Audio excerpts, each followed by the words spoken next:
There we go. Okay, now call the meeting to order with your thing. Okay, we'll go ahead and call the meeting of the Budget Committee to order. I've been asked by the technical folks that, I guess contrary to what you normally have to do, you do not have to eat the mic tonight. I guess they're a little hotter than they've normally been all around the room, so it says give it 6 to 8 inches, and we should be good to go. Just make sure it's on when you're talking. So, Tracy, with that, could we have roll call, please? Ron Burson, Here. Keith Blair, Here. Kathy Clark. Here. Don Clark, Here. Kevin Dial, Here. Kim Freeman. Here. J.D. Gillis, Here. Roland Herrera, Here. Daniel Kohler, Here. Marlene Parsons, Here. Laura Reed. Here. Elizabeth Smith, She is excused. and Jonathan Thompson. He will be here. He was just a little late this evening. Okay. With that, we'll go ahead and move on to public testimony. Look, we have a couple people signed up. So we're looking for about a 5-minute limit. We're not running a timer tonight. No, Kim's going to, or Chris is going to. Okay, well, with there's only two people.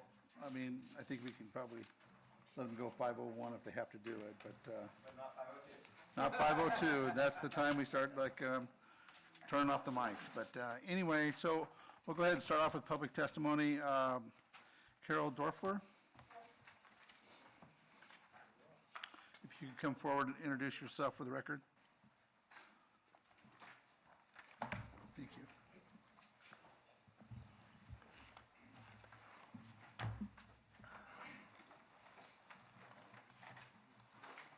Sorry.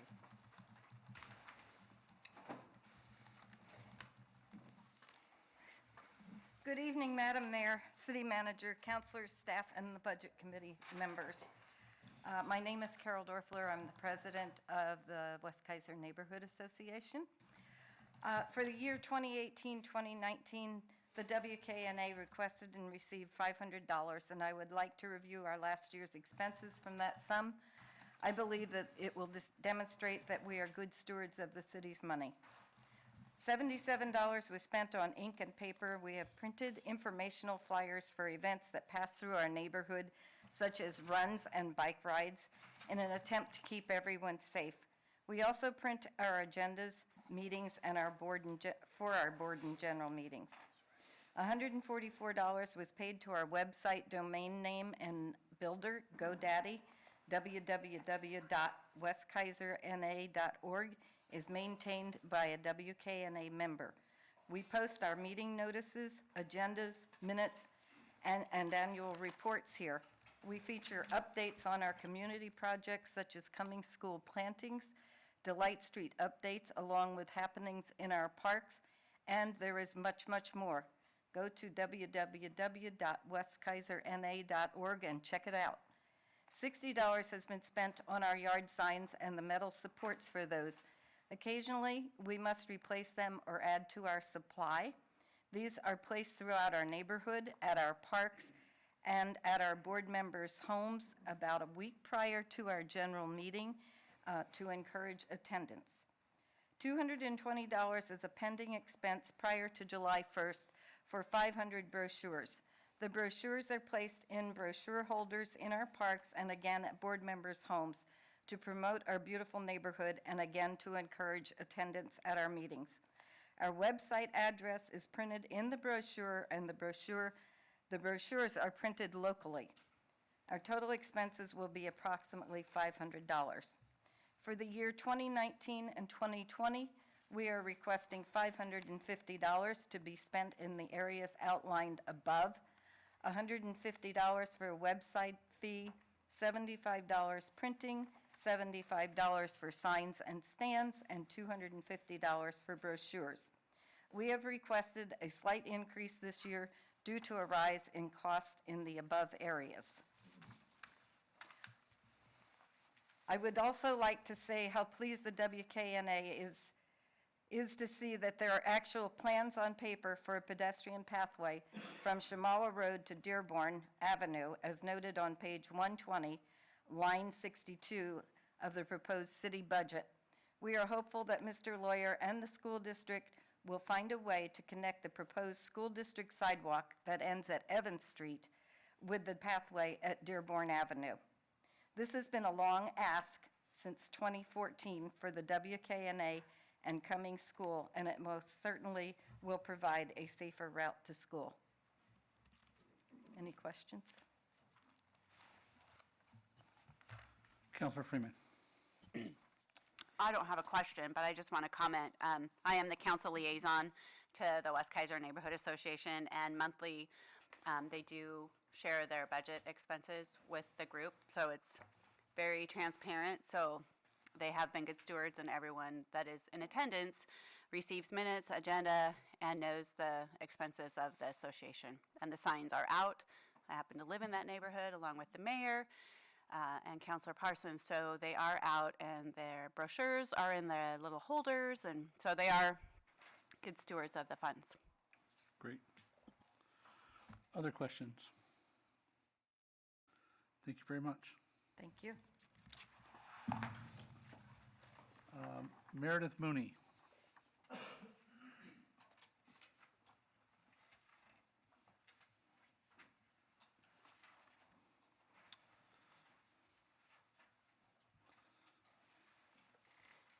Good evening. Good I'm evening. Meredith Mooney, and I'm here representing, do I need to push anything? Okay. I'm here representing Kaiser United, and last year the city gave us $2,000, and we were able to give that out and multiply that money in the community. In the application that I handed out, or I filled out for the city, it lists some of those areas that money went to. So with the $2,000, we were able to award funding requests to Kaiser Closets, $500. That helped start a closet at Kennedy Elementary, and it's currently growing. And that money also went to other things for Kaiser Closets. $250 went to iLead, which is a conference for youth, and through the city of Salem. And that helped 14 students from the Kaiser area. Kennedy Elementary themselves received $250 for a bus for a field trip for their leadership crew. And also we tried to find some partners for some pizza party, then they switched it up and did something else. So Jerry and Peggy Moore Garden received $500, and that helped them get to that full amount they needed for the solar panel installation and all that was involved in that solar panel addition. We have also received other asks. Since I have filled this out, LAC came, Latinos in Action Committee, and they asked for, let's see, I believe it was $250, I thought. Okay. And they received that from us, and that will go to scholarships for students that have achieved graduation. And so we are really excited about that.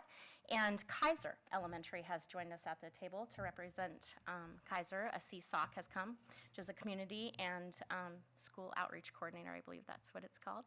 And they received $250 from us to buy art supplies for the counselors. They were lacking in that area. We had somebody else at the table from the Salem Kaiser School District. I think it's from the STEP program. They help homeless youth and other areas, and they said that generally those funds that the school receives for the counselors and the CSOCs, it's out by October. So it was a good ask, and they were able to put that to use. We also hooked them up with some other resources. They just received the closet in their school, and that is starting, and that relationship is building. And so those funds will hopefully just be secondary to help fill that closet and also the counselors' needs. So I'm just going to share with you our vision and mission. And we feel like this year we went a long step with this vision and mission. So Kaiser United's vision is those who live, work, worship, or play in Kaiser are united in their efforts to build and retain a stronger community. The mission is to offer a forum for Kaiser to gather, collaborate, and pool resources, volunteer hours, and ideas to strengthen the community within. CPTs in general, that stands for Community Partnership Teams. The idea between CPTs is simple. Every sector of town has individuals and organizations who want to plan and deploy meaningful projects to address the needs of their neighborhoods. CPTs provide a regular forum for interested citizens to pool their ideas, their resources, and their volunteer hours to implement successful strategies, people helping people with common sense of geography. Here are a few areas of growth and collaboration accomplished during 2018-19 fiscal year that are in step with our vision and mission. Firstly, we had some long overdue housekeeping.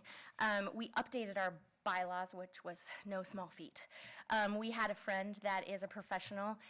He sat down with us for 3 hours and bought us breakfast. And he helped, and before that, he went through our bylaws. And we took his recommendations for some changes. Then our board met, and we went through those. And we're finally getting them done. If you would like an updated copy, I have an updated copy. Those will be submitted to the state for updates. I think that's who we submit it to, soon. And then we were able to create a brochure, which I have 3 of right here, if you would like to see that. That also has been long in the working. We're kind of slow, but that's what happens when you bring people together and reform something. So we also ordered a banner. I have it here today if you want to see it, and I'm super excited about having our banner. Our attendance and diversity of representatives around the table has increased to over 20 representatives monthly. So January before last, we had about 6. And so we had up to 27 at one meeting. If everybody came, we'd probably have 40. Our attendance and diversity of representatives, oh, I already said that, sorry.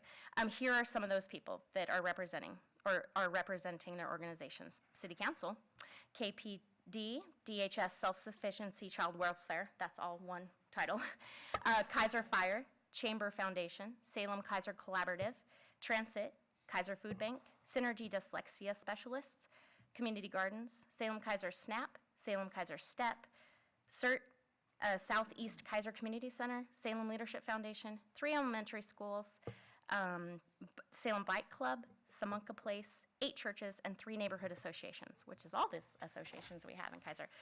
We have been blessed by our community partners donating lunches for our monthly meetings since last October. We have not purchased lunches. We financially supported some areas I already told you, which have impacted children, youth, families, all in step with our vision and mission.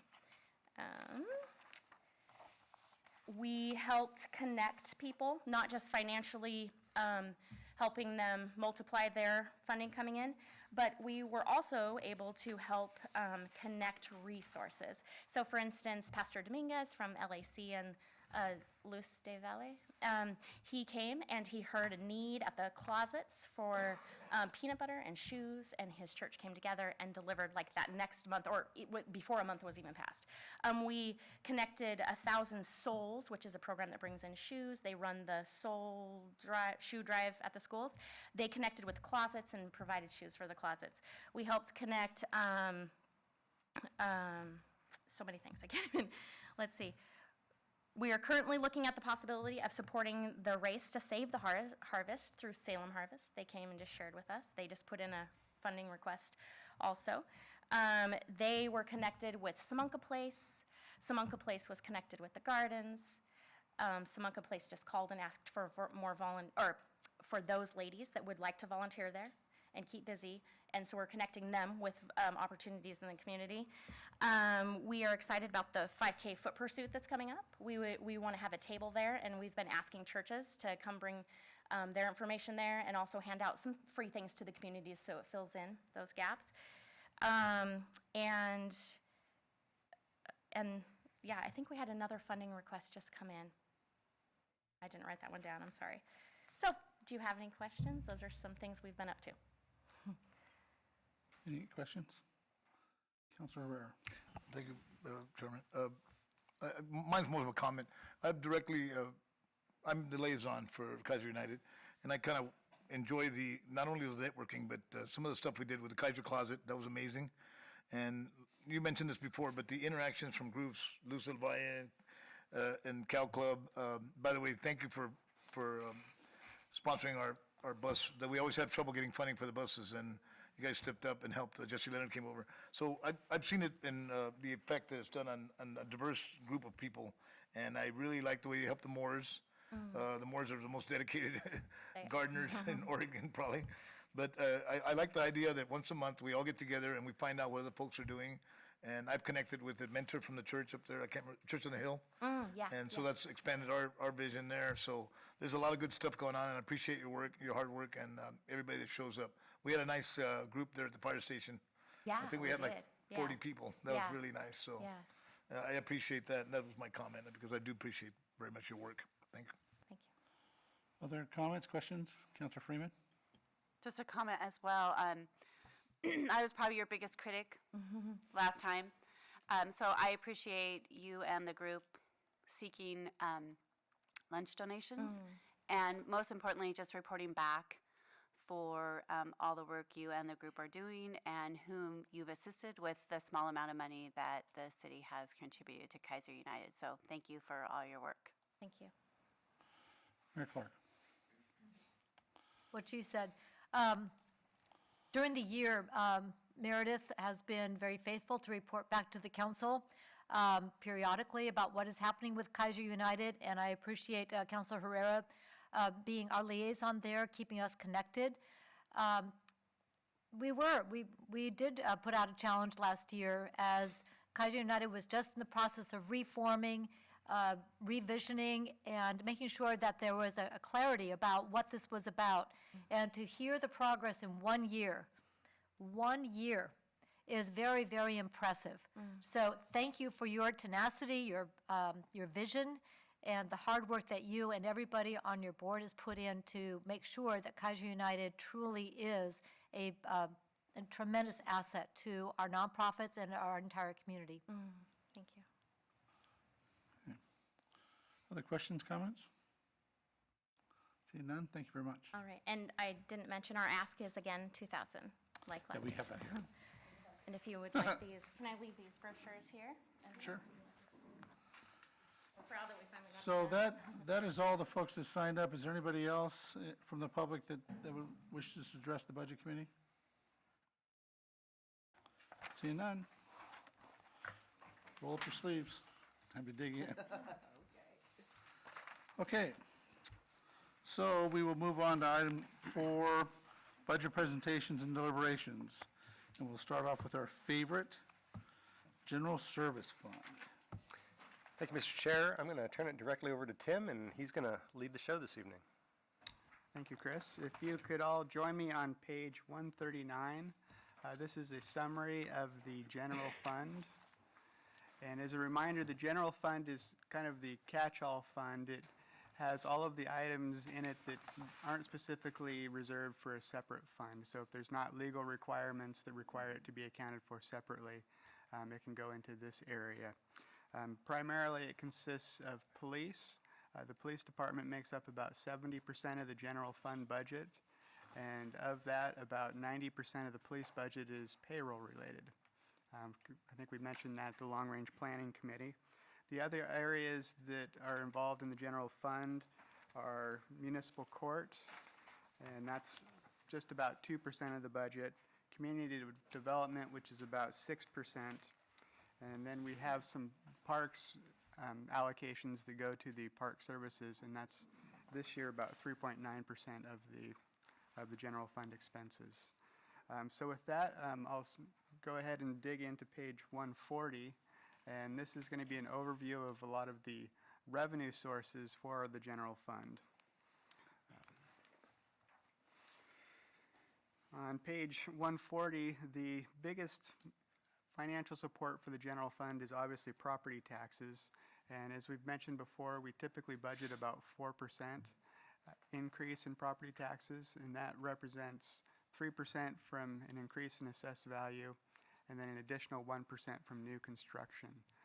That 1% from new construction, as development slows down, that 1% will start to get lower and lower, and once the city is completely built out, or to the extent it can, that'll be a pretty nominal piece of the ongoing increase in property taxes. We did benefit this year from a settlement with Comcast. Comcast had argued for a long time that they didn't have Nexus in all of the different counties, just because they didn't really have a lot of assets there. They settled, and we received about $100,000 in past due property taxes. So that'll increase our base now that their assets are included in the property tax base for our county, but we won't see that big pickup. It's just part of our base now. So that's a positive note. The second item is sales tax. Sales tax has started to level off for the year. So I think we initially projected about 80,000 based off of the current year receipts. I'm more comfortable saying it's going to be closer to 220,000. So that's a significant pickup for the city there as well. Tim, could you explain sales tax? Actually, no.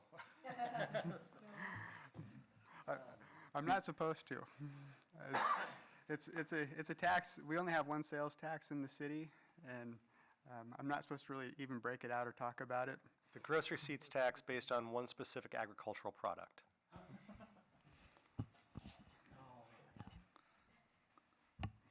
I guess I can say it. You can say it, I guess.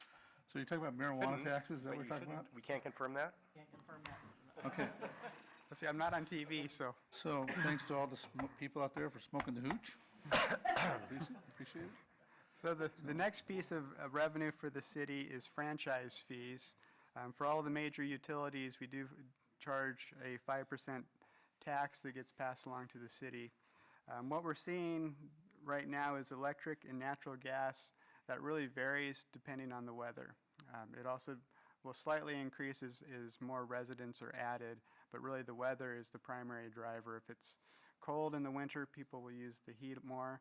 If it's warm in the summer, people will use AC more, and that's really what drives it. So we haven't really seen a lot of impact from rate increases or decreases. We're also seeing the impact of energy efficiency type of appliance there as well. So we're seeing kind of a fluctuation there, so it's kind of a crapshoot a little bit as far as where we think it's going to go in the future. Telephone and cable, unfortunately, we're seeing some declines in both of those now. More and more the trend is to cut the cord and cut the cable. So we're seeing telephone go down, and we're also seeing cable television go down. Sanitation made the news quite a bit the last year as they were dealing with some of the recycling type of issues. So we're seeing a significant pickup in sanitation franchise fees. And that'll continue a little bit into this year, and then it'll again balance itself out in future years as they typically don't do rate increases that often. And then for the water, sewer, stormwater franchise fees, those are all varying based upon the rate increases that we're going to be impacting with an effective date of January 1st. So that's really the highlights from the license and fees area. Intergovernmental, the cigarette tax, it looks like we may have finally hit the bottom. The decline has started to slow down a lot. We're projecting a decline for next year, but it's really slowing down. We used to go about 5 to 6%, and next year I think it's going to be closer to 2.5%. Liquor tax continues to increase, and you'll see that again in the revenue sharing area as well. So that's the major sources of the general fund resources. Any questions at this point? Questions? Mr. Gillis? Thank you, Mr. Pearson. Tim, this is more of, I guess, a general question. Why, with the percent change prior to budget column, why isn't that percent change from projected? It's a good question. We made that change this year. Oftentimes, it's easier to look at what we were projecting for the prior budget. And then when we look at the projected column, we can kind of roll that into the beginning working number. We can go either way. It just seems to make a little more sense for some of the expenditure line items to compare to the prior year budget. So it can go either way. There's not a specific reason why. Okay. Councilor Reed? Thank you, Mr. Chair. I may be getting ahead of myself here as far as, I'm just curious as to the, and this might be the police services fund, but the ticket revenue and the citation revenue, And I know we have staffed with a few more traffic officers that are devoted to that duty in particular. Is that being reflected in here somewhere that I'm? It will be. Once we get to municipal court, Okay. we'll see that number Okay. stand out. Thank you. Other questions? I have a quick question. How many more years do we have on the stadium rent before we can renegotiate? I think it was like a 100-year agreement or something like that. It's really infinite. Like 2 years ago. It just extended, and I'm sorry, I don't know. The previous one was set to expire in just another 10 years or so, but it's been extended now, I think until at least 2040 but it's a long-term lease. Thank you. Any other questions? Okay. Okay, I would say let's move on to page 141. In this page, you'll see the transfer activity, or the transfers in.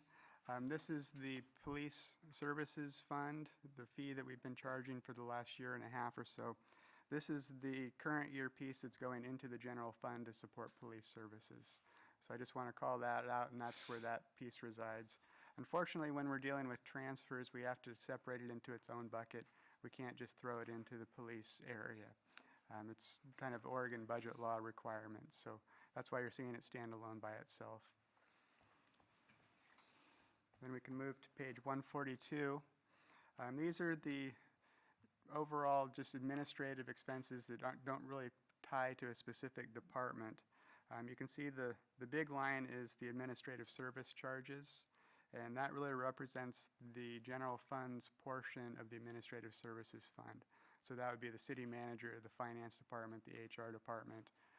All of those have specific allocations that have been adopted by the city council, and a lot of them are allocated based off of FTEs or certain costs, expenses, those type of things.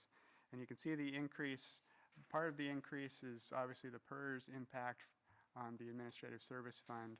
It also is increased because of the additional IT requirements for the police department. As I'd mentioned before, we have to do a lot of upgrading to the police computers to have them CJIS compliant. So that's really what's driving that component. I think that's down at the bottom on line 37. You can see that's where the general fund contributes to the Parks Department. So that is the transfer out, the $360,800. And again, that represents as a piece of revenue about 3% of the general fund revenue. And we have kind of the general policy of at least 2.5% going to parks. So we're well above that requirement at this point. Any questions on the non-departmental requirements? Councilor Freeman?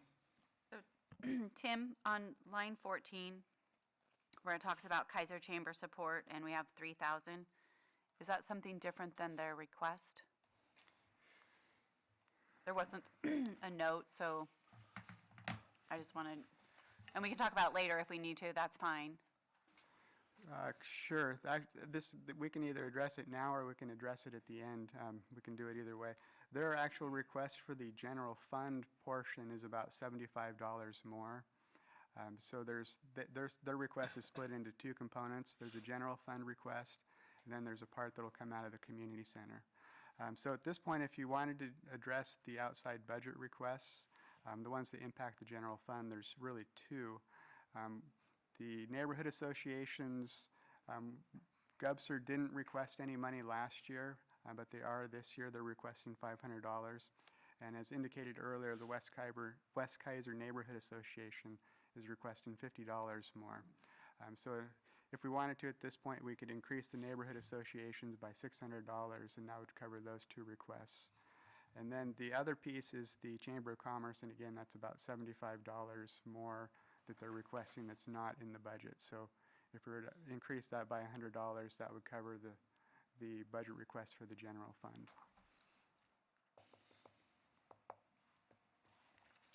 Councilor, I'm sorry, Mayor Clark? Thank you. Follow up on that. So The two items then for the Chamber of Commerce and the general fund are the mission membership package and the visitor services support is on the top part of the page here. That is correct. Okay, and the total that is in the budget right now is 3,000, and so the difference is another $74, so you say round it up to 100 and That is make it correct. 3,100 total? That is correct, yes. Okay, And if we were to make these adjustments, we would just take it out of ending fund balance.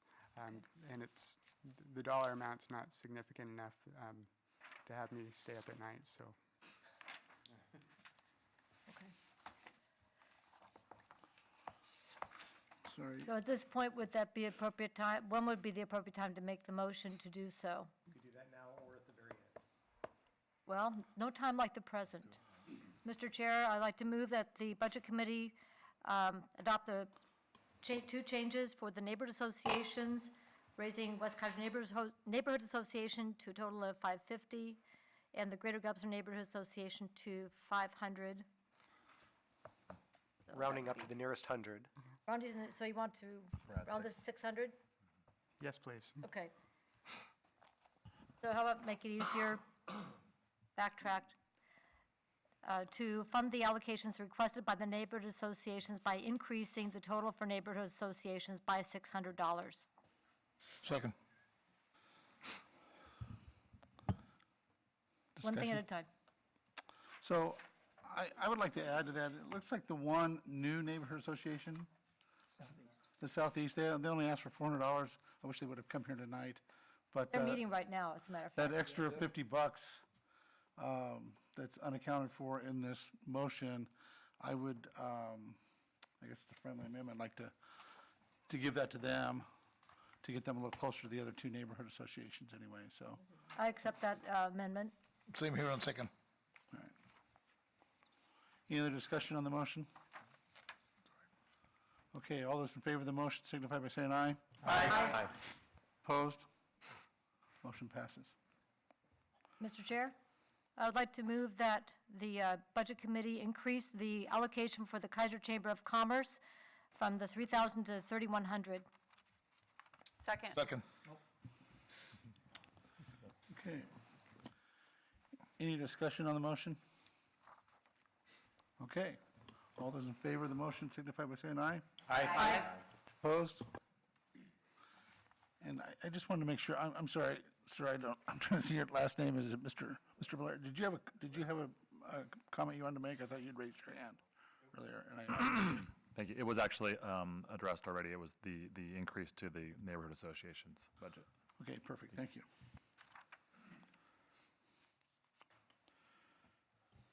So, Tim, all the rest of the asks for in here in the budget are the same as the asks on their sheets? That is correct, yes. Thank you. Okay, any other questions on page 142? I'm sorry, Mr. Clark. Tim, I have a question on lines 28 and 29.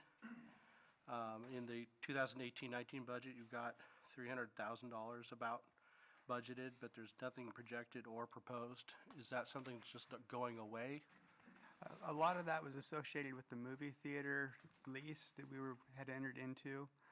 When the movie theater decided not to do construction, we stopped a lot of the leasehold improvements. Okay, thank you. If a development does appear on that site or at another site, we'll come back and do a budget amendment with the city council at that point, but we don't have anything in the works at the moment, so.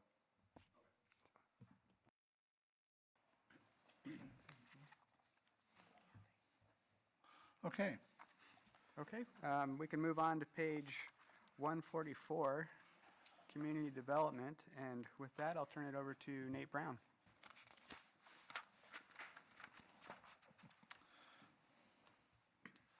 I don't know if I've got a mic. You do, ish. Ish.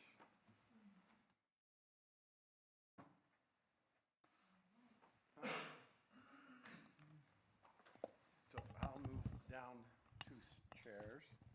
We'll do it that way. You need the MacGyver. I'm telling you, I told you that thing.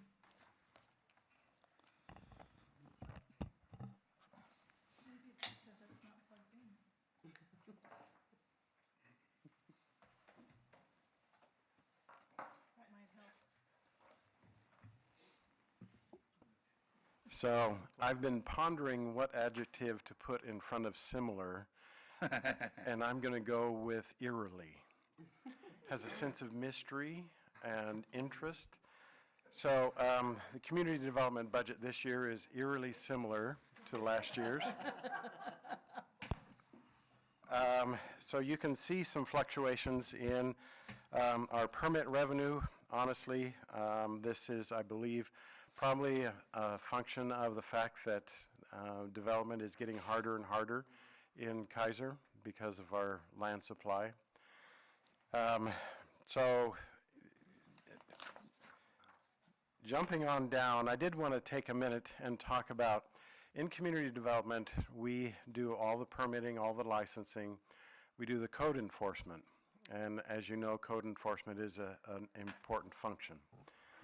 Our code enforcement officer spends his time basically 15% in street fund activities.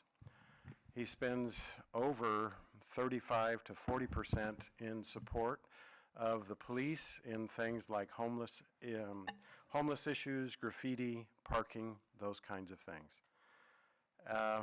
Which means that the rest of his time is spent on things like junk, tall grass and weeds, signs, etc.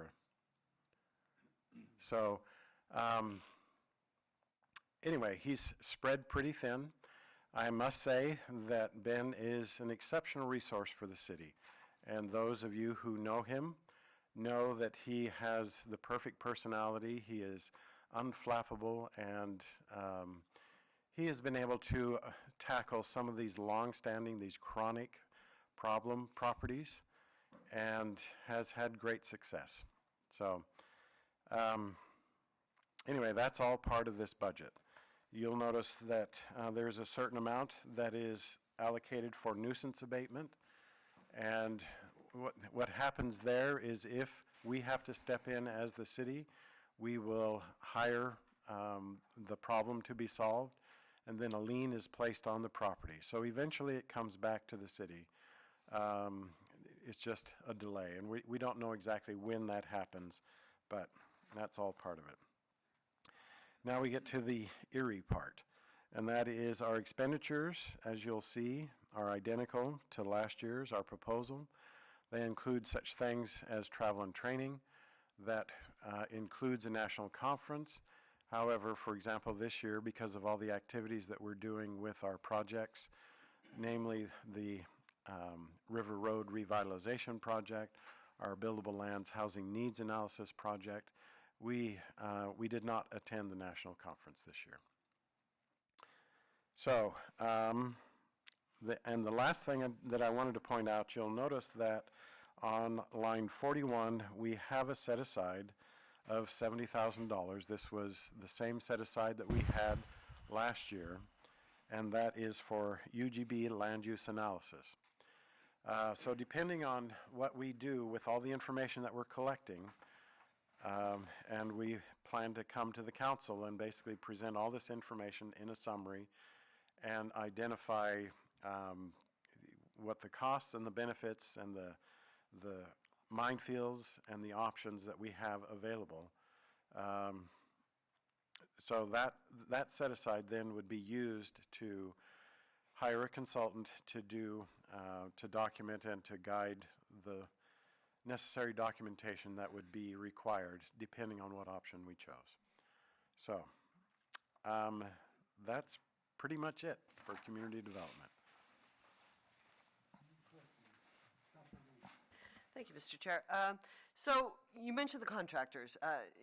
And did I hear you say in that context, the contractors will help us implement whatever we decide to do? And then my second part of that question is the contractors that we have been involved with now as through the studies of the building needs analysis and all of those big projects that we've been working on this year. Is that also, because I see that it was approved and nothing was used in the projected. So the current projects that we're doing, those are specific grants that we have sought and obtained. Actually, the Buildable Lands Inventory Housing Needs Analysis, that was a freebie that the state, because we were determined to be a rent burden city, the state had funding available for us, and they made that available to us. So that comes with a pretty tight timeline, but those are not city funds that we're using on those projects. Okay, thank you. These would be specific to address the questions that may come up depending on the decisions. So basically for the action after the information. Right. Okay, thank you. Councilor Freeman. Thank you, Mr. Chair. Nate, I know we increased public notices, and will that help in the event, or have we increased it enough based on, the last couple meetings of the Planning Commission, how we sent notices to neighbors? And can you tell me, because, I'm Sure. like relatively new in the last year or so on planning, and that was the first time that the Planning Commission held over the public hearing because they want the neighbors that were affected by the proposed change to be notified. And so is that a first? Have we done that in the past? Do you foresee we would be doing more of that in the future? Well, first of all, the amount that's there is basically a fund that would have to be used if we had to do, for example, a citywide notice. So our normal day-to-day operations, and what we did the other day was pretty normal. It was 118 pieces of mail. We send out, with all of our land use applications, we send out notices to the surrounding properties. So it's pretty standard fare usually. That larger amount that you see there is a placeholder in case we have to have a much larger mailing. So you're right, that was the first time the Planning Commission directed that we do a special notice, a special reach out to them. And but it pretty much was standard operation kind of things. It wasn't really what I would consider to be a budgetary impact.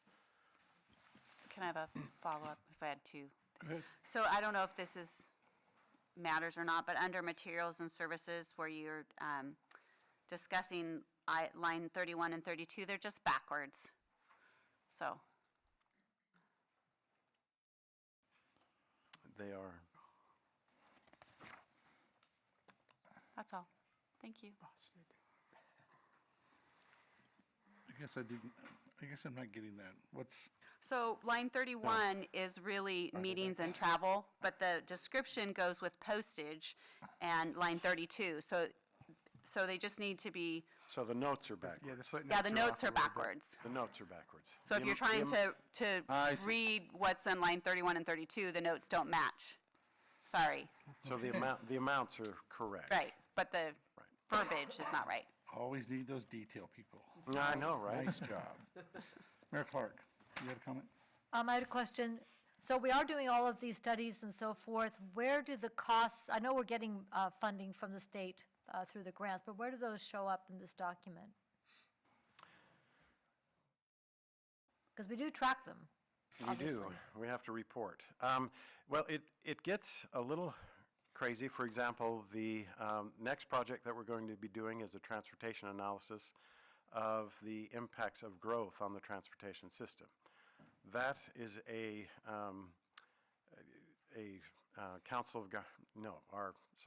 our Metropolitan Planning Organization fund through the STIP, which is the State Transportation Improvement Program. Those are federal funds, and those don't show up in our budget. We have to report to them on those. And so basically the other two that we are in the middle of right now, those are also state funded. The contract is between the contractor and the state, and we get to be the managers. So they don't always show up in our budgets. Okay, thank you. Councilor Rivera. Thank you, Chairperson. On personnel services, line 16, is that planning staff? How many people is that for the planning staff? Well, we have, our planning staff consists of our building permit specialist, Megan, who is at the front counter. She receives applications and permits. It also includes an associate planner, and that's Dina Russell. It also includes a senior planner, that's Shane. So then the code enforcement officer is listed there, and of course, I'm listed there. So that's it. Thank you. Other questions? Well, for something I look forward to for a whole year, it's over with already. Oh, surely you can drag it out. I will say that I used the planning department for my own permit, and they were very helpful, so I appreciate the work that they do. Okay, Okay, moving on to page 146, Municipal Court. This is where we'll see the court fines. The traffic team came on board full speed in December, so we started to see a pickup in citations in January. There's a little bit of a delay between the time the tickets are written and the time they actually hit our books. So at this point, we're anticipated to hit our budgeted numbers for both the current citations and then also the collections from our collection agency. As we look into the future, I'm being a little bit conservative on next year's number. How much conservative, I'm not sure yet. Looking back in our history, our citation revenue peaked out at $365,000, and that was back in 2011-12. So I would say that we have a range between the 286 that is listed and the 365. Where we're going to land, I'm not exactly sure yet. Like I say, they've picked up a lot of speed the last 6 months, so we'll have to see how that carries over into next year. no pun intended. Just seeing if anyone's paying attention.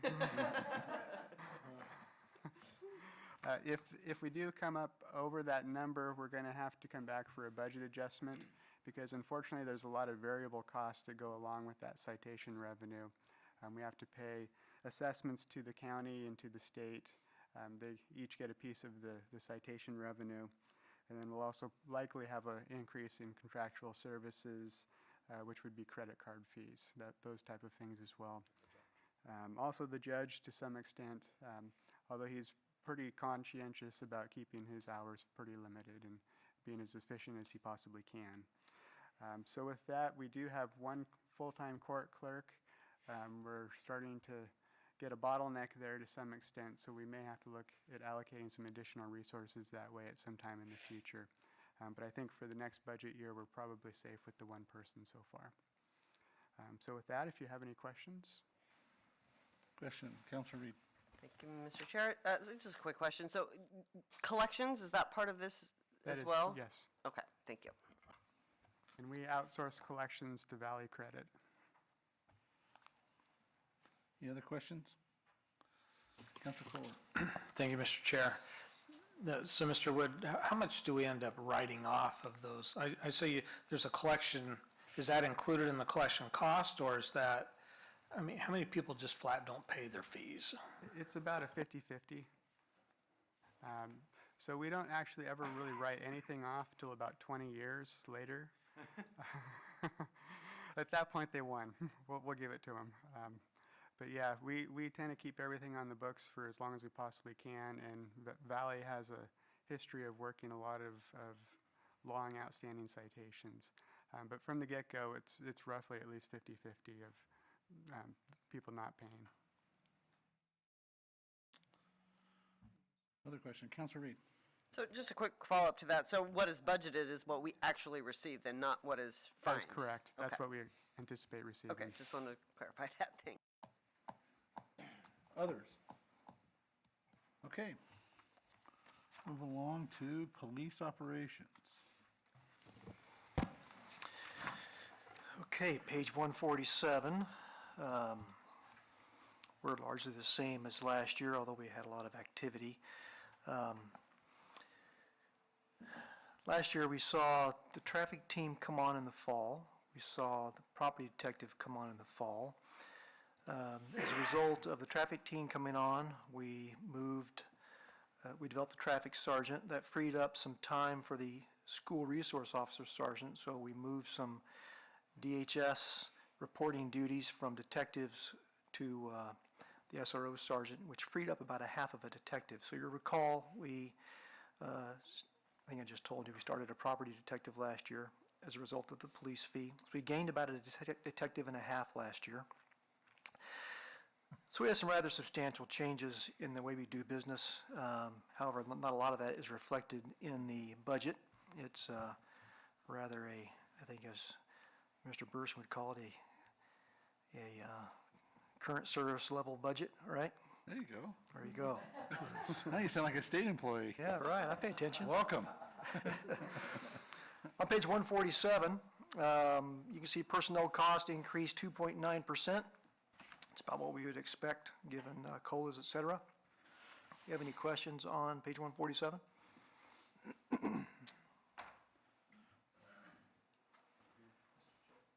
I'm sorry, Councilor Freeman. Thank you, Chair. You were just studying too I hard was over studying there. I was studying the numbers, yeah. Chief, I just have a question on line 38. It's overtime for community events. And I'm assuming, so correct me if I'm incorrect, like that's like the Iris Festival, parade, the holiday lights, and any other potentially major community events in the city? Yeah, I think it's exclusively the parades. That is correct, just the parades. Just both parades? Yes, ma'am. Okay, thank you. Councilor Reed. Thank you, Mr. Chair. I'm looking here at line 75, the Blast Camp, and that is a fantastic event that really goes a long way in furthering our community police relations. And I'm wondering if we have ever looked into a grant for that, or are there any kinds of grants available to that, or? You're getting ahead of me, but you're a counselor, so I'll go there. Okay, sorry. We do look for community grants like that. There aren't a whole lot for things like this. Admittedly, there may be some obscure grant that's geared towards developing relationships between children and law enforcement that we're simply not familiar with. I got to be frank with you. I don't have the resources to have somebody gleaning grants for $3,000. Well, Kaiser United, they give out grants. Yeah. Come see us. Go ahead. Thank you. Just kind of a follow-up question to that. The Citizens Police Academy that was so wonderfully successful, is that on here somewhere? And is that mostly overtime for your staff, or? That is on page 147 under the overtime line Okay. item. Okay, perfect. Thank you. It was fantastic. Thank you for that plug, too. Anything else on page 147? Other questions? Councilor Herrera. Thank you, Chairman. What exactly is temporary employees? Those are not so temporary employees, and I say that for Michelle's benefit.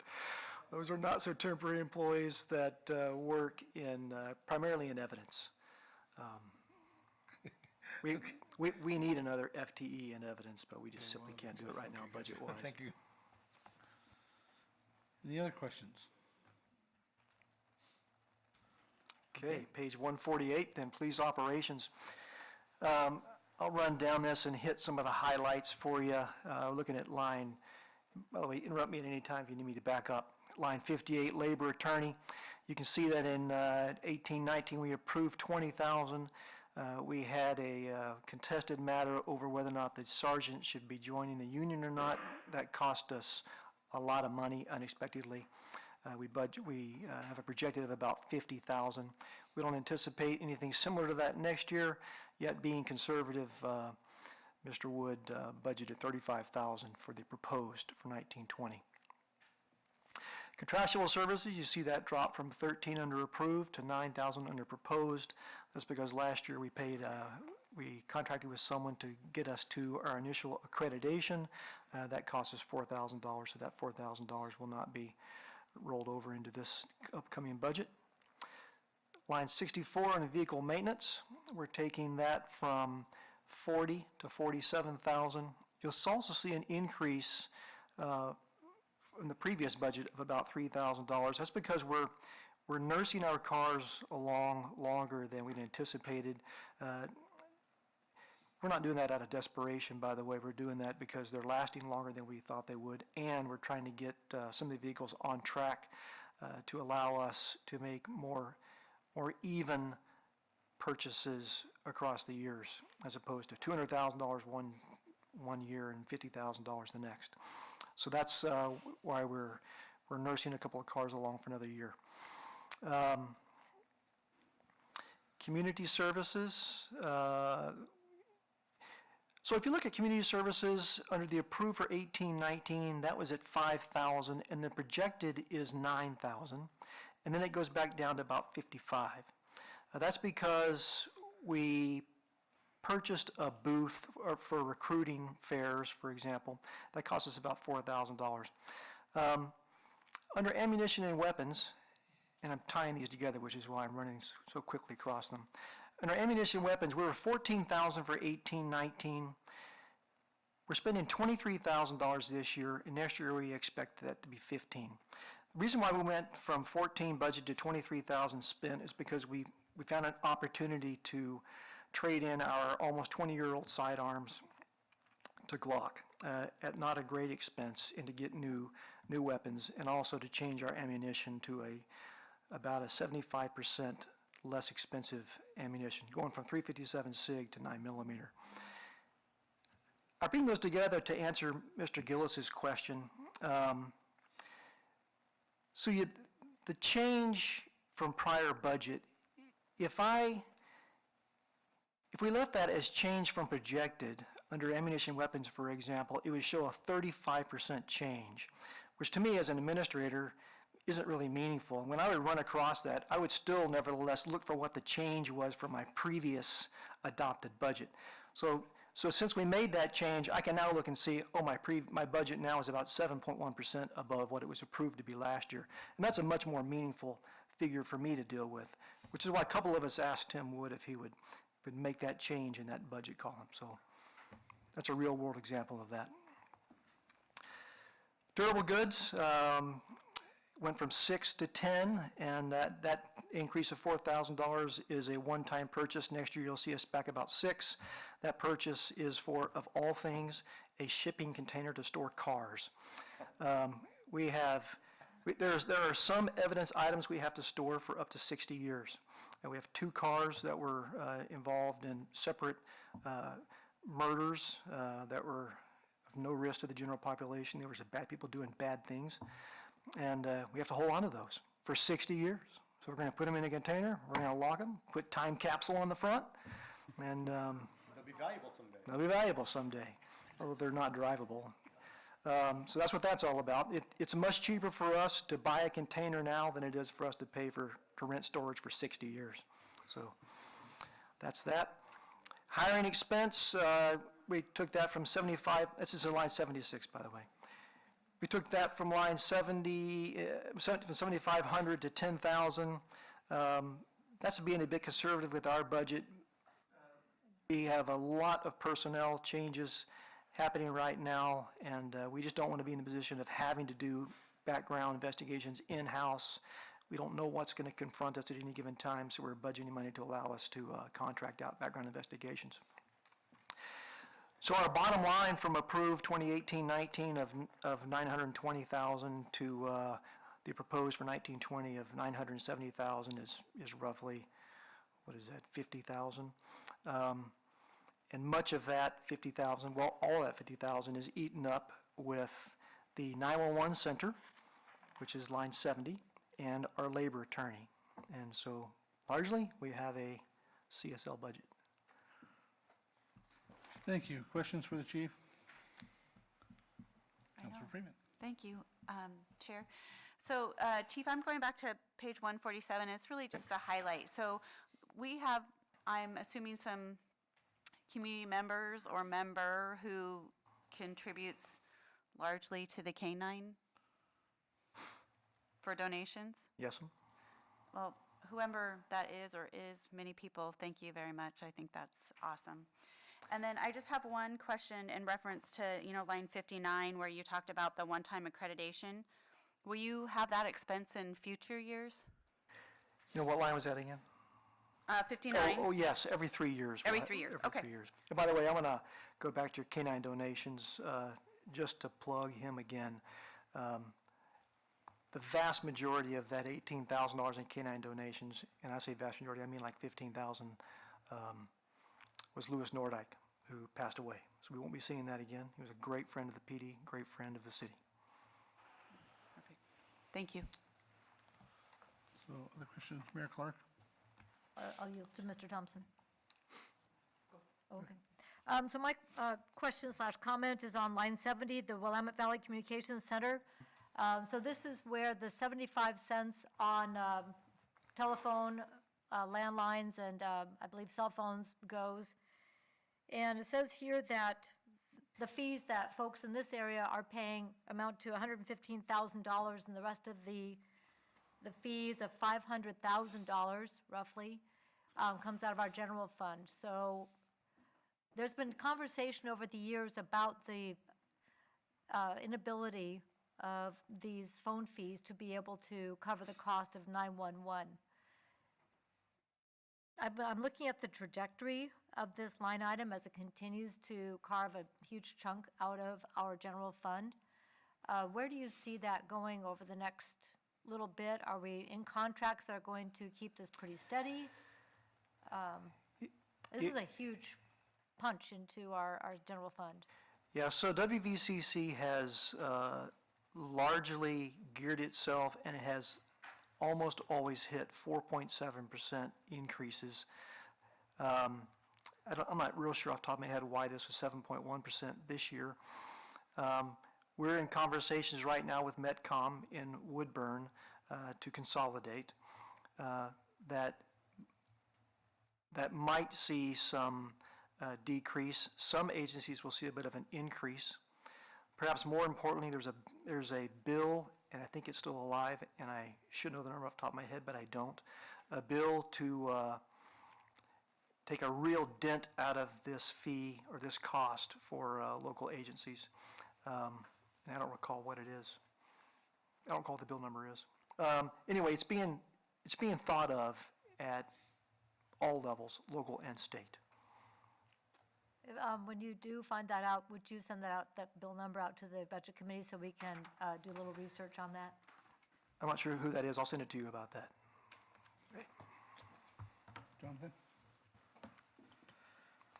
Chief, line 72 is just labeled rain.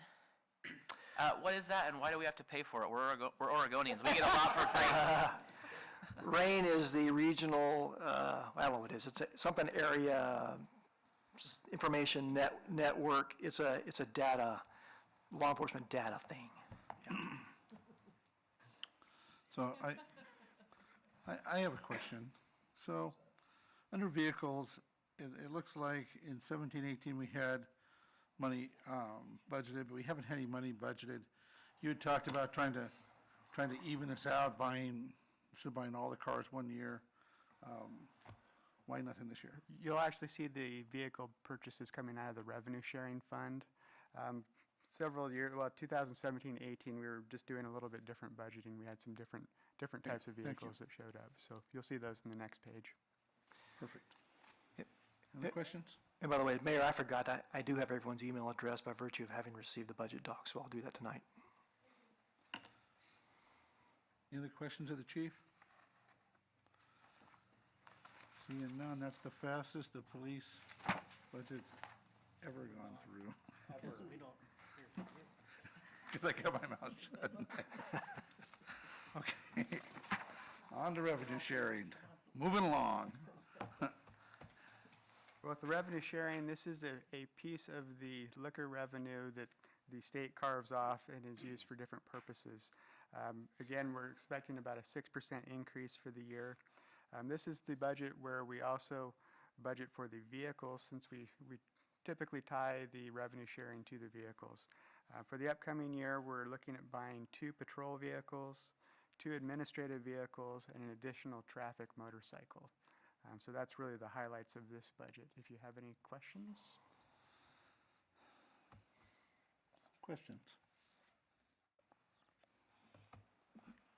And if there are no additional questions, then at this point it would be appropriate to vote on the general services fund as amended.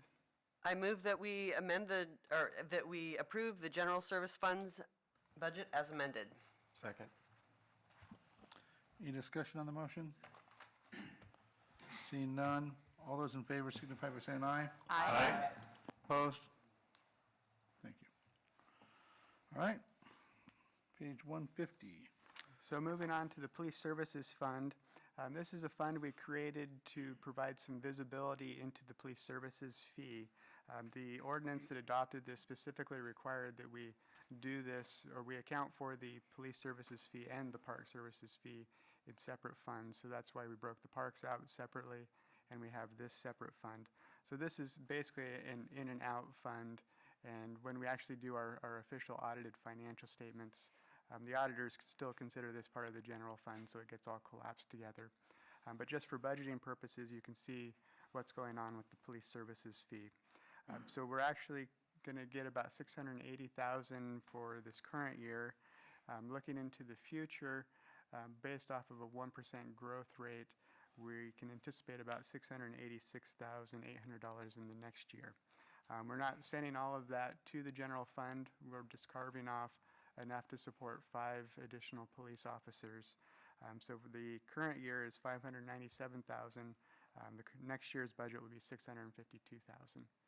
At this point, with respect to the fee itself, we're not anticipating having to make any changes this year. We'll have to, again, start the conversation probably next year as far as what we want to do with it. With respect to people on the low-income age-related discounts, we have about 260 residents right now. Our original projection was it was going to be closer to 600-700 residents, so we're still fairly low below that, and that would be part of the reason why we're seeing significantly more than what we had originally planned for. So with that, if there's any questions. So I have a question. So we're not transferring all the money that we're bringing in, so we're saving that for future years. Is that what we're doing? That is correct, yes. But you think that savings won't be significant enough in some years ahead where there may be talk about having to increase the fee? We'll probably have to start that conversation next budget season. Even with $257,500 in here? The question will really get to, do we want to have small incremental increases or do we want to have a large step up? So that'll be the nature of the conversation. We won't have to do anything next year or probably the year after, but if we don't do anything, we will be looking at a $2 increase versus a 50-cent increase.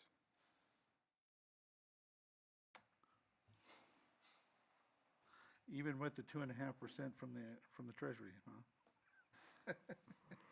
I know, it's 2.75%. Because that's actually where this money's going. Isn't that correct? Any of this extra money? That's correct, is sitting yeah. in the It's all Treasury? sitting at the Treasury. Thank you. Any other questions? All right.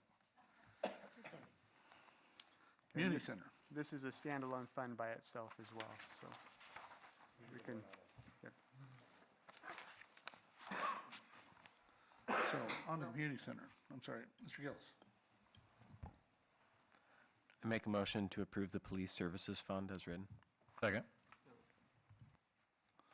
Oh, I'm sorry, each one of these need to be approved. I see what you're saying. Okay. Sorry. Okay.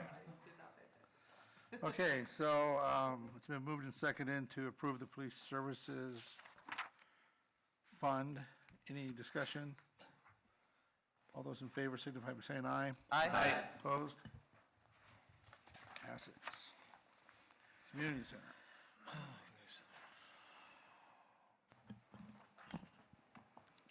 Did you want me to?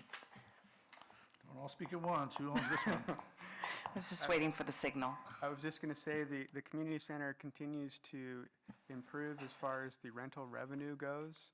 I would say at this point we're not yet self-sufficient from being able to support the operations off of just rental income itself. We do rely on the TOT revenue to support the additional cost of the community center, but I think that's operating somewhat as designed. Each year, it continues to be a banner year as far as the revenue, rental revenue itself goes. We're also starting to see the beginnings of having the second hotel on board as far as TOT revenues go. The hotel, we've seen about 1.5 quarters worth of TOT revenue. Actually received the check this week, And in addition to the Renaissance or the holiday, I can't remember their name. Quality Inn, Wittenberg, whatever you want to call it. Last quarter, we received $49,000, which in previous years, that would be at least half of our TOT revenue for the year. So we got half in one year. So the TOT number that you're actually seeing here, the projected 100,000, I think we're going to need to raise that projection to about 125,000. So it's a pretty significant increase with the additional hotel. What's your proposed then? At this, I don't propose that we necessarily do anything other than I just want to inform you that we're going to exceed that line item when the actuals finally come in. So it's a good problem to have for sure. And with that, I'll turn it over to Tracy, and she can kind of talk to what's going on at the community center. Thank you, Tim. Passed out a little handout sheet that you all have in front of you. A little colorful graph of, at the top is the gross revenue that we've achieved in the last 10 years.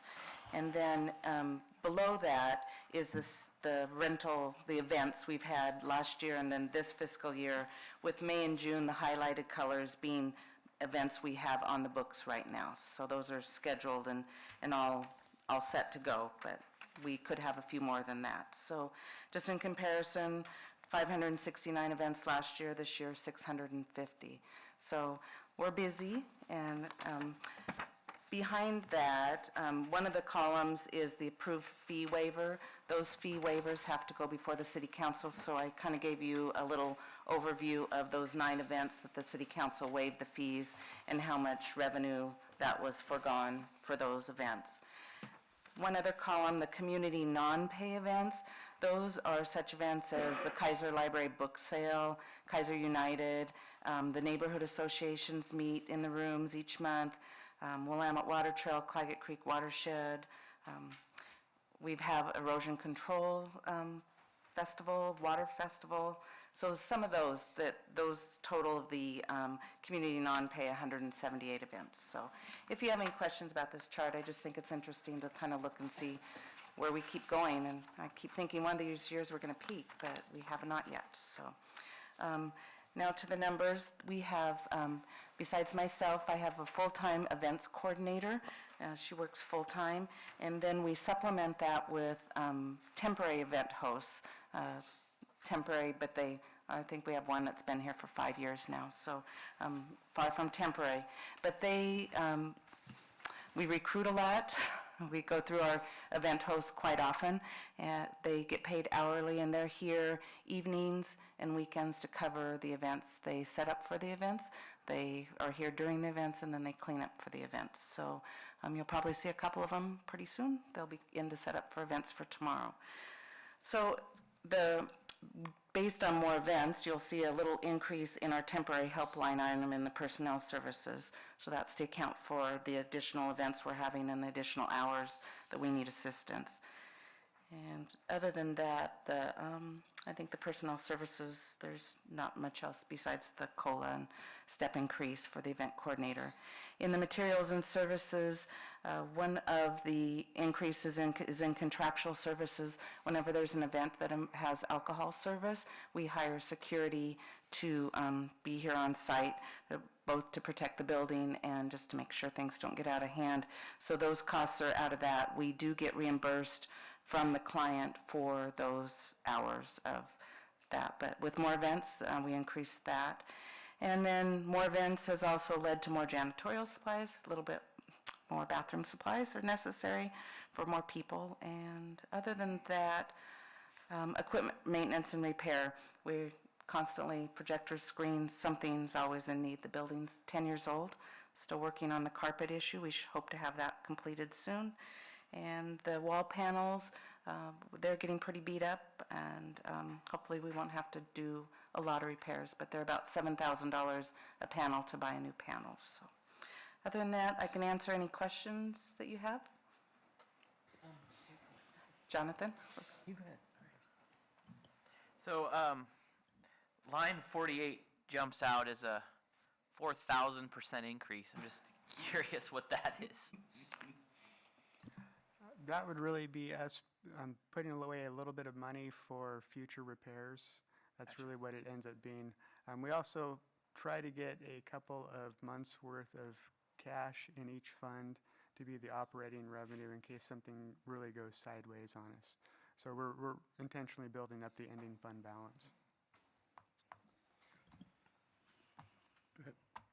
Tracy, how are we, have we raised the prices lately in the community center? What's going on with We that? have, the last study we did was in 2015, and that's one of my goals this coming year is to review the rates again. We don't want to be lower than the other businesses to take away the business, but we also want to be right in the market with the other spaces available. So Okay. hope to do that this coming year. Oh, okay, thank you. Any question? Councilor Reed. Thank you, Mr. Chair. So, Mr. Wood had mentioned that we are not quite being able to be self-sufficient with the rentals that we're having, as far as what the fees that we're getting versus our operating expenses, if my vocabulary is correct. But I'm looking at, so how much of a difference is there with that? What is the Roughly about 30,000. Okay, so the city is kicking in 30,000 that is not being generated through revenue that the Civic Center takes in. That's correct. It's being held up by the TOT taxes. Okay. So that's the piece. So the general fund isn't necessarily giving any money. It's just we're using the tourism dollars for one of the city's biggest tourist assets. Okay, so 30,000 of the TOT is going to make up the difference between what the Civic Center brings in fees and what it costs, our expenses. Approximately, yes. Okay, thank you. Mayor Clark. Thank you, Mr. Chair. Do we have a list of the pending larger expenses? You mentioned one of them being the carpet, but there's some others that we know are going to need replacing. So kind of a capital improvement or a capital maintenance list that we're putting together? We have a wish list or want list. Some of those, like I mentioned, the wall panels, the lighting improvement.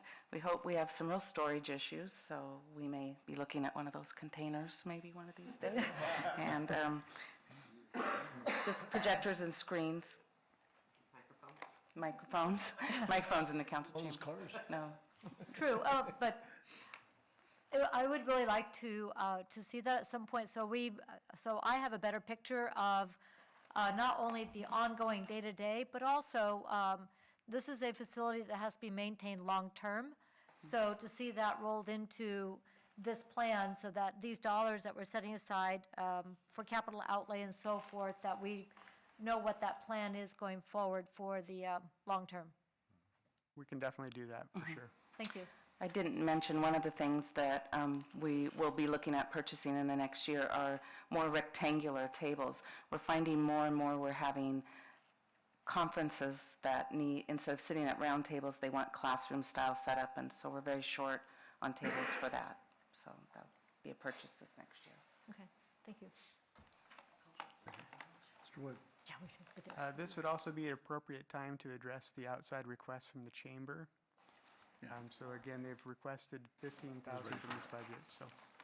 Councilor Freeman. Okay, I'm not ready to address that, but I just want to thank Tracy for the fee waiver sheet that's attached. As being on council, periodically groups come and ask for waivers, and we make an appropriate decision at that time. But I think, we, the council, and on the budget committee, just need to be aware of whom we're waiving fees for.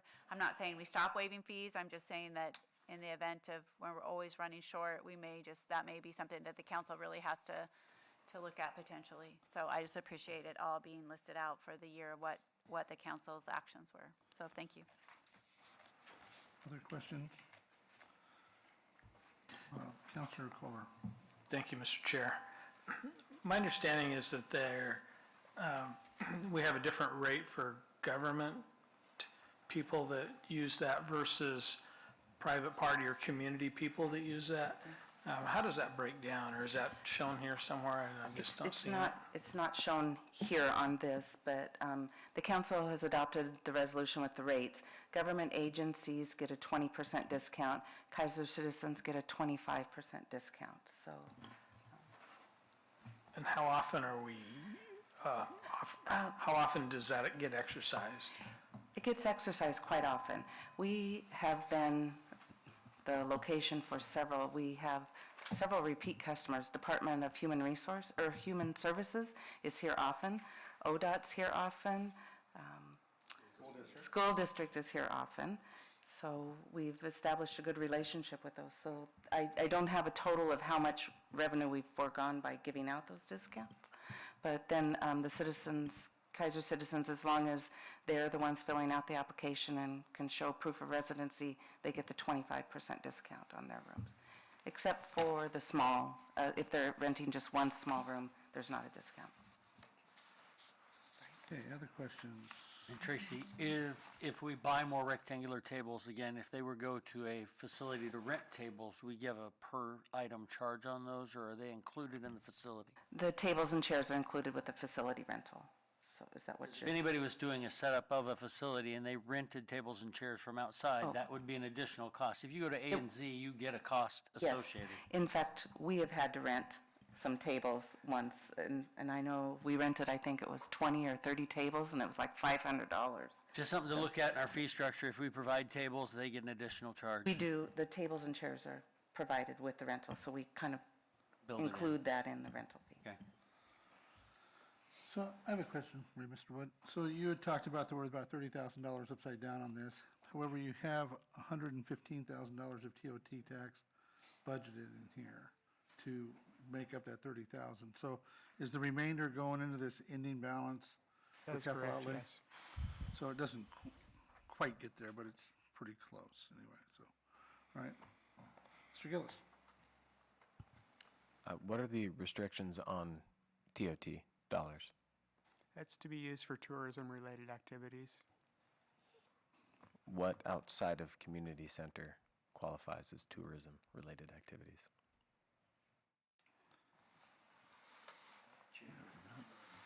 Well, Kaiser in the Fest. past, we've allocated money to the Chamber of Commerce, we've allocated money to the Fire District. Trying to think, I can't remember what we've done other than community center since I've been here.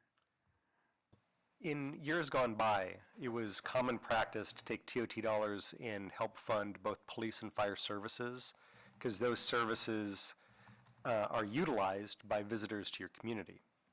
The state, in some of their more recent iterations of TOT legislation, have sort of put a clamp down on that activity. So it has to have a direct tie to tourism. The community center is probably our largest driver of tourism in the city of Kaiser, actually, this community center. Brings in a lot of people from outside this community, puts people in the hotels, et cetera. So that is clearly a direct link, but also the visitor center with the chamber is a clear link. Do events like the parade or some of the events that we've had in the past at Kaiser Station qualify also? Theoretically, you could theoretically, I would say, pay for some of the overtime expenses that the police and public works see with some of those dollars. It's possible. Okay. It's a little less clear, a little less well-defined than the way we're currently spending those dollars. Understood. Thank you. But isn't it true, Chris, that before the community center was here, the TOT taxes was going to the chamber, and they were using for Iris Festival at the time, and It went to chamber, fire district, and police, and to support police services. and then at that time, we actually pulled it into here, Correct. into the community center, so. So I guess we're talking about the chamber. Chamber has an ask. What's the difference in the ask than what you have budgeted in here, Tim? The total is $6,800. $6,800. I'm sorry, Councilor Parsons. Thank you, Chair. So I believe that this ask of the chamber is worth a great conversation here, because I think that the chamber has gone above and beyond what we've asked them to do the last few years. They've increased traffic. They've added like 140 new businesses as members. You can see like the parade we had probably had 30,000 people, which was the biggest I think, population we've had in a long time to our parades. I believe that this, and I'm going to ask Tim a question, but Tim, by giving them the $6,800, is that something that's going to be, hurting us, or is that something we can do? For this fund, given the information I received this week, it would not be detrimental necessarily to the fund. What it will do is just delay the timing of hiring additional staff full-time to be able to support this. So if you take the long-term approach, we're just pushing out the help that we'll be able to bring in, but for the immediate run, it's not going to be a significant impact, no. Okay, that was my question. So I will be a yes vote. I believe that this is a. We don't have a motion. I know, I'm just saying that I'm. When there's a motion. Well, when there's a motion, yeah, when there's a motion, but I just believe that they're going to take that $1,600, and I think by putting it more back into the community, it's actually going to bring maybe more people to the hotels, which you're going to get back in tot dollars anyway. So I just think that this is something we really need to seriously look into. So that's all I have to say. Mayor Clark? Thank you very much, Chair. One of the reasons I asked for the capital improvement list is because I want to make sure that we have set aside appropriate dollars to be able to maintain this facility. The carpet has been an ongoing issue now for a couple of years, and being able to set aside appropriate funds to ensure that we keep this facility operating appropriately, safely, and attend to repairs in a timely fashion rather than getting behind. So I appreciate Councilor Parsons' statements, and I wholeheartedly agree that the Chamber of Commerce has done an exemplary job with their move to River Road and increasing their visitor services and their services to all of the businesses in our community. What I would like to see is the capital improvement list and the costs associated before making a decision. And that is something that perhaps the council would also have that opportunity with that list side by side to make that decision during our final adoption in June, if the Budget Committee was willing to allow us that. That's an alternative. Other comments? So I'll make a comment. So I've been around here a long time. I was here when we took TOT taxes away. We have another hotel now. I don't think the risk is high. I appreciate your, I guess, strategy on that and seeing that information. But quite frankly, I think that the council has that ability to ask for that information at any time, and you could have had it here today for us. So us folks that are in the Budget Committee, this is our shot at being here. This is our shot at talking about where the money should go in the community. And I think it's time. I think it's actually past time. But now we have another hotel to give the chamber the money, make them be accountable for the money, make them come back and tell us what they did with the money. But I think it's time to take that risk. And I don't think it's a risk. I mean, I think it's just time. $6,800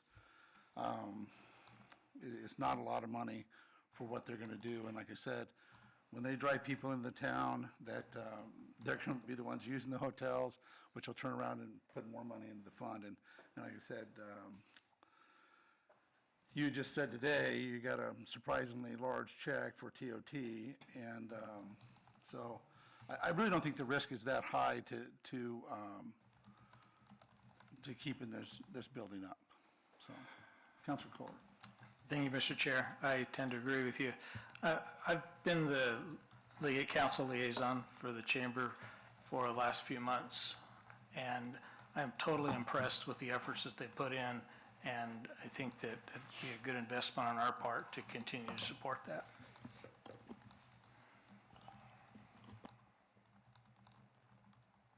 Well, I guess the question then is to get down to a vote if somebody makes a motion. Yep.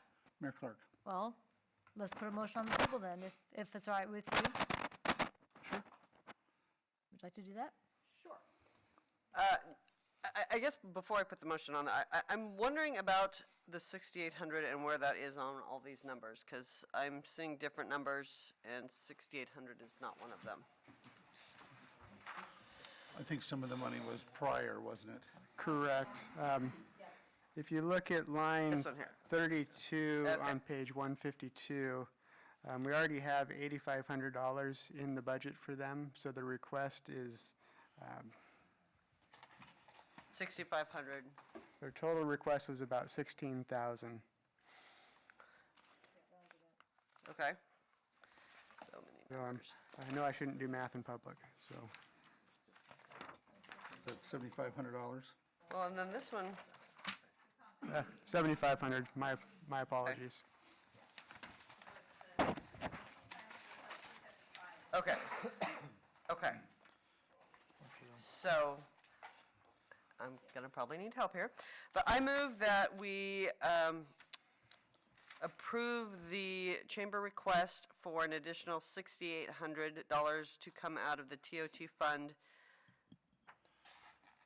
The community center fund. The- 7,500? Make it 7,500, my math is bad. Okay, too many numbers. Okay, I move that we grant the chamber's request of $7,500 out of the community center fund to support their efforts with the Chamber of Commerce. And that is in addition to the $8,500 that is already in the budget. That is correct. That'll bring that balance to 16,000. I'll second. Thank you. Okay, did I do that right? You did. I think we got there. So discussion on the motion. I do have a question, Chair. And I know it's written here somewhere, what was the total last year? Including the wouldn't it be on here, on the 2,000? I'm talking about total. Oh, 92. 9,200. So 92, and then this year is 16 total? Yeah. Okay. From 92 to. 16. Which is the $6,800, I think. Okay, so, thank you very much. Mayor Clark. So for the Chamber of Commerce line item 32, looks like this is then a combination of the Kaiser Lifestyle Magazine and the Visitor Center, because that's the 275 and 6,500. Is that right? Rounding that up to, okay, how do we get to 7,500? I know I can do the addition, but I believe, well, I'm looking at the 85 and 7,500 gets us $16,000. And just want to check the math on that. We're checking. All right. Because I'm seeing, Oh, because they had 8,500 and they're not 9,200. right. So that 700 came from a different line item, or was it a different page? That is correct. It was a different line item. But it's within this fund? It is within this budget, yes. That's all I need to know. All right. So I guess it really is 6,800 because we have that piece buried, so. But how about we just leave it at what we have on the table and we can adjust from there, so. Okay. And if I can follow up? Sure. I would absolutely agree that the Chamber of Commerce, with their move to River Road, with the increase in staffing, their attention to our business community with a great deal of expertise as well as enthusiasm. It takes a lot of work, and we have seen them deliver in a way that has been very beneficial to our business community and to the Kaiser community as a whole. So my caution here was not to imply in any way that these dollars will not be well spent. I know that they will be. What I want to make sure that we do also is that every dollar that comes in to maintain the community center, that we are able to maintain it appropriately and to do the repairs that are necessary, and that a wish list becomes a get-it-done list. Thank you. Okay, any other discussion on the motion? Mr. Thompson. Question for Shannon. As the president-elect of the chamber, who I'm a volunteer, I don't see any of this money in my own pocket. Do I have a conflict of interest, potential or otherwise? Technically, no. You can choose to recuse yourself, but it is not a conflict of interest because it's a nonprofit. There's no pecuniary benefit to yourself. Okay. And we have the Ethics Commission represented as well, so we're well covered. Yeah, I'll cover you. He'll cover you. Couldn't be safer than that. Any other discussion on the motion? big. So just to be clear, the motion is to add $7,500 to the chambers, I'm sorry, add $7,500 to what's budgeted the chamber of $8,500 for a total of $16,000. That is correct. Okay. All right, with that, all those in favor signify by saying aye. Aye. Aye. Opposed? Motion passes.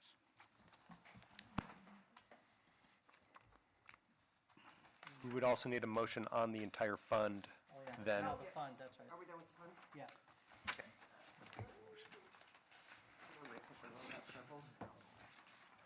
I make a motion to pass the community center fund as amended. Second.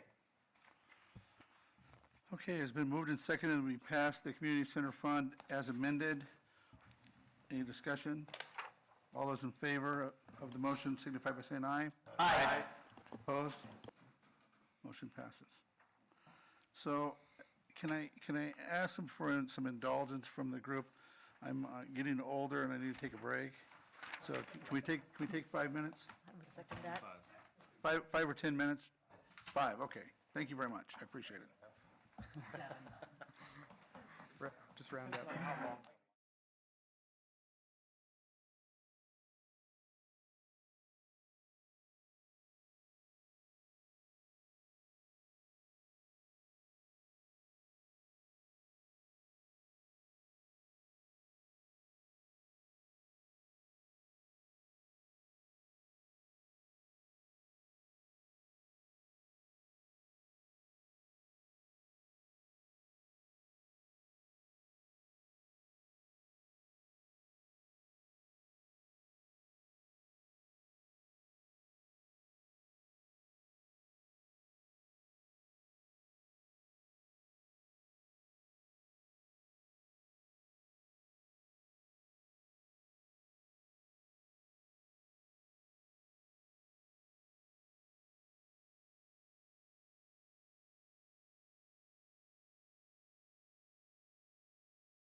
I always use We got that.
Chief. There you go. Okay. So thank you, everybody, for indulging me. Let's move on to public education government. Public ed. Thank you, Chairman. This fund is for, He has it on. I I'm on. didn't have mine on. They were yelling at me. So this is supported by a fee charged on the Comcast bill, and consistent with the franchise fees, you can see that we have a trend developing where the revenues are starting to decline slightly. So we're anticipating about a 2% decline for next year for revenue in the PEG fund. We do have money in here that we're going to be doing some major changes to the equipment. Next year, we have about, I think, $48,000 worth of upgrades that we're going to be doing. This will give us 2 TriCasters that we can take out and do our business with, so we'll have a backup type of system as well. During the current year, we do have money in here that we're going to be doing some repairs. We have cameras, that kind of thing that we're going to be working on. You can obviously see the one behind me is not in place. So that's in the works, in addition to microphones and upgrading the sound system. I do apologize, the RFP went out for the microphones several months ago. We had some issues with the RFP that we're still working through. I do think that we're getting towards the end of that process, so we'll be able to move forward with something in the near future. I was hoping we'd have it this in time for budget season, but it didn't happen. So, but the money is there, and we are headed that direction. This continues to support all the programs that we're currently televising. We're starting to get a fairly long list of them. And with that, if you have any questions. Questions? I move that we accept the Public Education Government Fund as budgeted. Second? Okay, it's been moved and seconded that we accept the Public Education Government Fund as written. Any discussion? All those in favor signify by saying aye. Aye. Opposed? Motion passes. Housing rehabilitation. Moving on, the next 2 funds are almost identical, so I'm not going to bore you with the same explanation for both of them. But these are revolving loan funds. The first one is for housing rehabilitation. We've had these funds for many years. Currently, there's 25 loans outstanding in the public for $296,499. Once we get that money to circulate back in, we'll revitalize this program and be able to lend that money out again. Right now, we're just kind of in a holding pattern until we see the funds come in. Most of these are liens against the property, so we don't actually see the money till the property changes hands. And that's the same story for the energy efficiency. However, there's 19 loans outstanding there with a total balance of $86,772. So with that, I'll open it up to questions on either fund, although we do need to make a motion for each fund separately. Any questions? So I just want to make a quick comment. Again, I mean, I know we go through these funds pretty quickly, but these are important funds, and they did, you know, especially during the downturn in the economy, this was money that people here in Kaiser could loan out of this fund at no interest, and they don't pay it back until the property is sold. So this is doing stuff like putting roofs on, insulating homes, windows, heating, air conditioning. And so this offered quite a bit of money to contractors that were doing that at the time, and to people in the community. We're seeing a lot less blue tarps on roofs and things like that. And so both of these funds are really great programs, and I'm happy to see that the money's loaned out, and we have a plan when money comes back in to make sure that it gets loaned out again. Are there people, Nate, on the list? Is there a waiting list for this, or? I asked Nate because Nate got the job of taking these funds over and It building was out the fun. money. We don't keep a list because until such time, there is a possibility that in the future, these funds may be defederalized and be able to be used directly by the city. And so we don't try to create a sense of false hope that if your name goes on a list, you can maybe, get a loan. Yeah. Until those decisions are made, we just simply say, we'll make the announcements when they are available and make sure you stay mindful of what the city's doing with them. And on this particular one, these are at $15,000 loans, is that what it was? It depended. There were varying amounts. Okay. All right. Yeah, we've seen amounts from 2,000 to almost 20,000. Perfect. All right. I move that, oh, sorry, are we ready? No, yep, Okay. I am. I move that we approve the Housing Rehabilitation Fund as written. Second. It's been moved and seconded that we approve the Housing Rehabilitation Fund as written. Any discussion on the motion? Seeing none. All those in favor signify by saying aye. Aye. Opposed? Motion passes. I move that we accept the Energy Efficiency Revolving Loan Fund as written. Second. It's been moved and seconded that the Energy Efficient Revolving Loan Fund be accepted as written. Any discussion on the motion? All those in favor signify by saying aye. Aye. Opposed? Motion passes. Kaiser LID Fund. The final fund for your consideration is the Kaiser Station LID. For this fund, we collect assessments from the owners at Kaiser Station.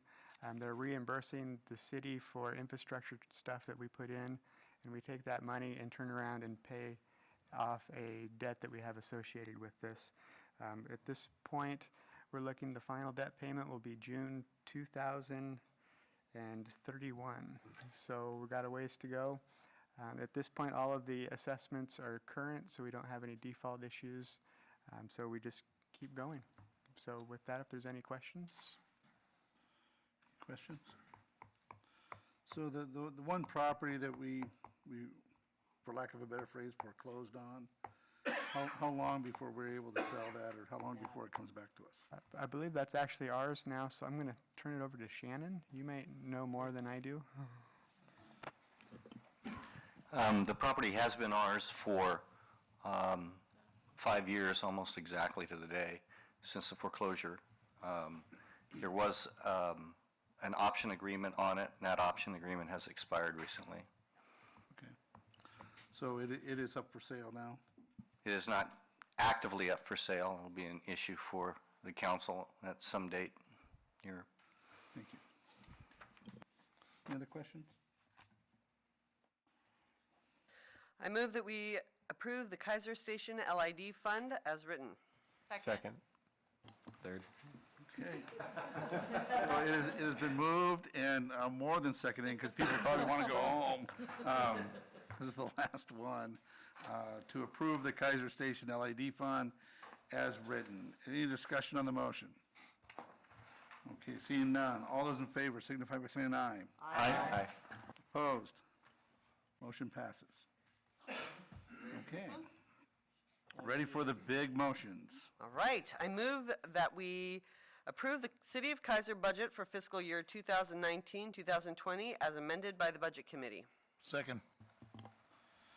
It has been moved and seconded that we approve the fiscal year 2019-2020 budget with amendments. Any discussion on the motion? Seeing none. All those in favor signify by saying aye. Aye. Opposed? Now the big one. Motion passes. Motion passes. I make a motion. I move that we impose the full permanent tax rate of $2.08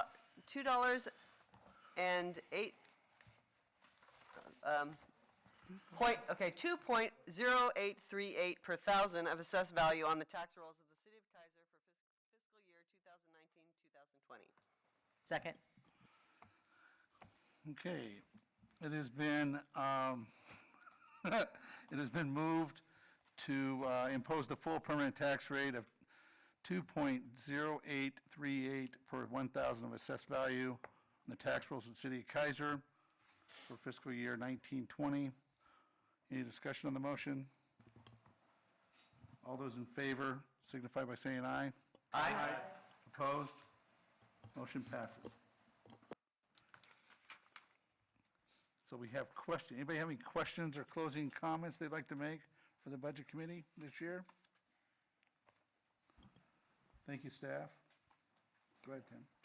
I would just like to say thank you, everyone, for coming. I know it is a significant commitment, 2 nights in 1 week for extended hours, so I appreciate all of your time and attention, and even the hard questions, I appreciate those. Thank you. Ditto. So I just have one quick question. So all of these requests are in the budget. We've taken care of That is everybody correct, yes. that's asked us for money. Perfect. All right. Chairperson? Chairperson. Kim Counselor Freeman. So, did I hear you correctly, this is your last time? I believe this is my 12th year on the Budget Committee, and so Just now understanding it. that's about true, yeah. But, I think that, that some folks can really benefit from being on the committee, because, the committee just gets down to actually what is being done, not only by the city staff, but by the council and everybody else, and I think it's a great committee to be on. I asked Tracy, I'll put a volunteer in for other committees, but I think that it's time for somebody else to be here. Plus, Chris has given me everything that I've asked for over those years. It just took a little while. It was begrudging. Yeah. It was a struggle, but it was always fun. Well, I just want to thank you for your service. As long as I've been on council, and prior to council, I did sit on the budget committee, so I would echo that this is probably, we have great committees, but this is really one that it takes a little while to be on the committee. My 3rd year, I felt like I really had it under control. At least I could understand everything, and we've really enhanced the budget process and all the notes, so we don't have as many questions. Doesn't mean we can't ask questions, but you have been tenacious in always about water and police, and as a citizen in this city and part of this group, I just want to thank you for that. Oh, you guys are more than welcome. Like I said, it's been an honor to be here. Like I said, I know I can be less than cordial at times, but and I don't mean anything by it, because I respect what everybody does around here. Yeah. But like I said, Status quo. I kind of got everything I asked for. I'm going to leave now. Elvis is leaving the room. So, anyway, any other comments for the good of the order? Meeting's adjourned. Oh, never mind. Sorry, I just want to thank Tim Wood for all the many, many hours, and he makes it so easy for us. So thank you very much. I think this is a record. Okay, I think meeting is adjourned. Group hug. Council, don't leave.